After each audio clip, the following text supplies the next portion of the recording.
Hey, what's up, guys? It's Dr. Uz here from the Dr. Uz Talks YouTube channel, and you're probably probably wondering why, from this title of the video, um, it potentially is going to be a little bit inflammatory, right? The reason being is, man, I don't hate Dubai. I don't hate the UAE.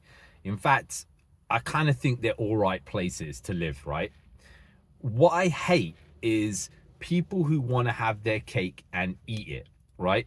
And people who shirk all of their responsibility and push the responsibility on other people and then go and take the benefits of that responsibility. Now, the only people who should be allowed to do that and people who can do that are children, right? Because a child should have no real responsibility. A child shouldn't have to pay tax. A child shouldn't have to make sure that the right officials are elected. A child shouldn't have to make sure that the community is cohesive. A child is just there to be a child, enjoy life, grow, be supported by their parents, okay? But at some point, what happens is you become an adult. And when you become an adult, what happens? Well, responsibility hits you in the face, right? And what I find a lot of nowadays, especially when people who are so fanatical about Dubai, is they've got this childish mindset, right? Which is so babyish that it's very difficult to talk to them and actually understand the any other reason apart from the fact they want to shirk responsibility, right? Now, there are a lot of people from the UK that I know and that I like and I respect, and are friends of mine who have gone to Dubai and have stayed there for like 5 years, 10 years, whatever, right? And it always strikes me as funny because their plan is never to stay there forever, right? If a country is great, like, so when my parents came to this, well, my grandparents came to this country, right? The UK, the whole point was like, they loved the UK, right? And the whole point was that we're going to stay here, right? We're going to stay here. Our kids are going to stay here. Our grandkids are going to stay here. We're going to be here forever. We're going to contribute to this country. We've got no intention of going back to, at that time is India, then later on partition Pakistan. No intention of going back to Uganda, which is, where some of them were from. The intention was to stay in the UK forever, right? That was just it. Okay. Now what I find is that people want to have their cake and eat it. So you got people who reversely come over to the UK, right, from Pakistan, okay, and they want to go back to Pakistan one day. So they're kind of not really making a great deal of contribution to the UK, kind of in terms of the community cohesion. And you got people going the other way who are just like, oh, I'm going to go to Dubai for 10 years or 15 years, or I'm going to go to Abu Dhabi or Qatar or whatever for 10, 15 years, and then I'm coming back, okay? Now, the issue, the reason why I kind of split these two things apart is, if somebody is coming, say, from Pakistan, and they're coming from, like, these countryside areas like, Azad Kashmir or something like that, right? And they come to the UK or Romania or any of these other Eastern European countries, they send a lot of money back to their country, right? They send a lot of money back there to there. And the whole point is because they eventually want to go back and they want to make sure they've built their house that they want, their community sorted, all that kind of stuff. It's a means to an end, okay?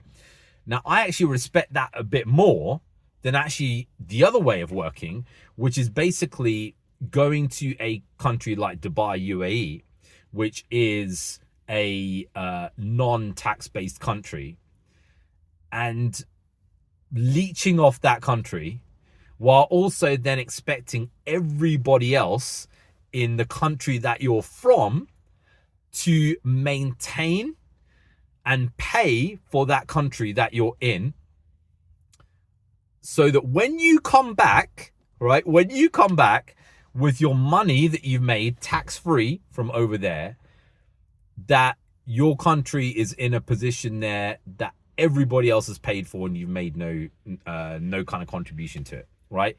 So I live in the UK. I'm a high taxpayer. I probably pay more tax than many people who are watching here, right?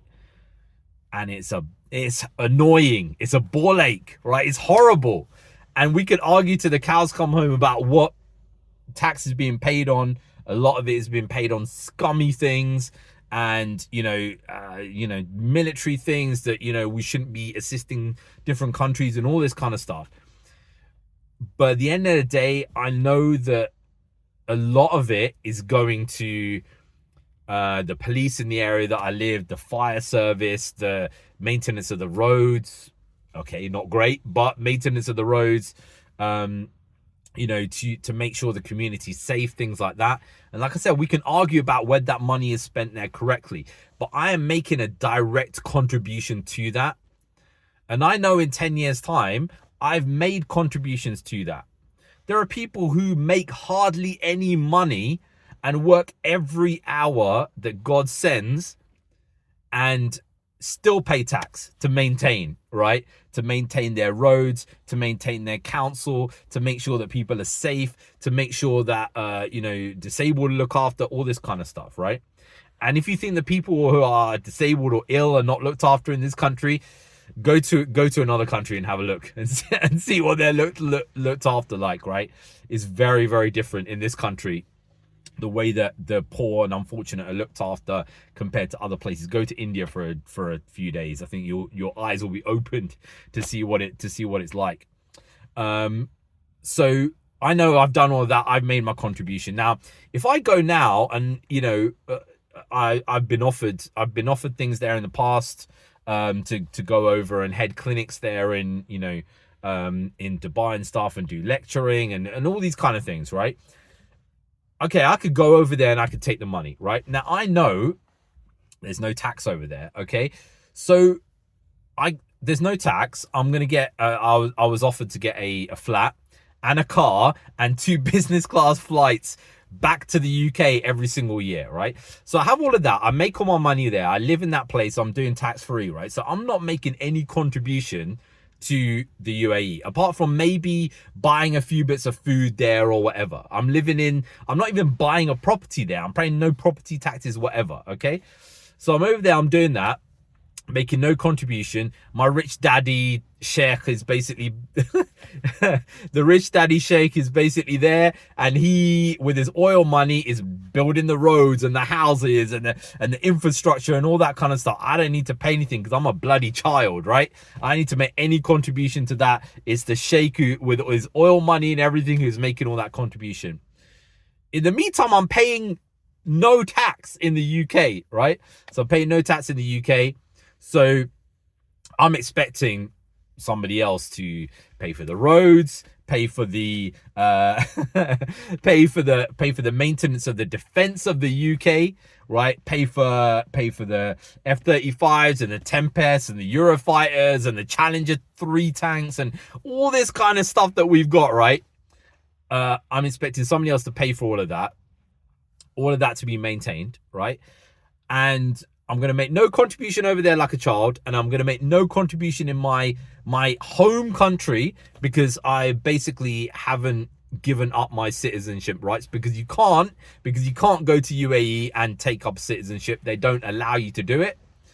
So you come back to the UK eventually, or wherever you are, USA, whatever, come back to that, made your tax-free money, and it's like this person who has been stacking shelves up in Tesco for 10 years, right?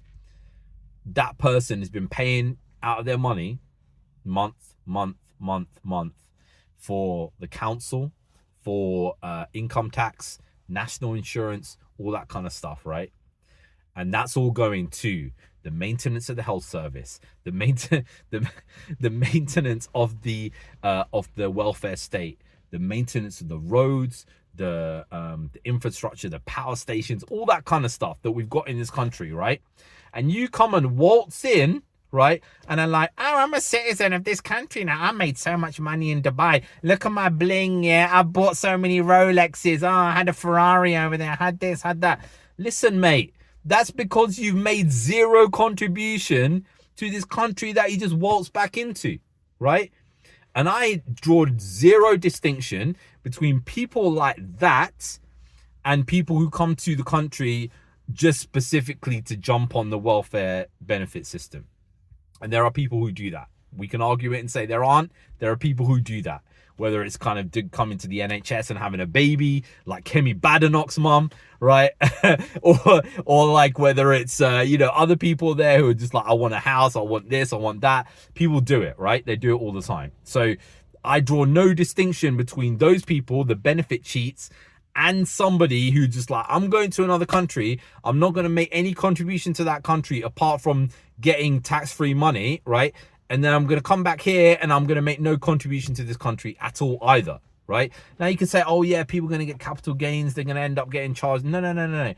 People are going to hide their money in different areas, right? A lot of people, they come back to the UK because they spent so much bloody money over there that they have no money left when they come back over here.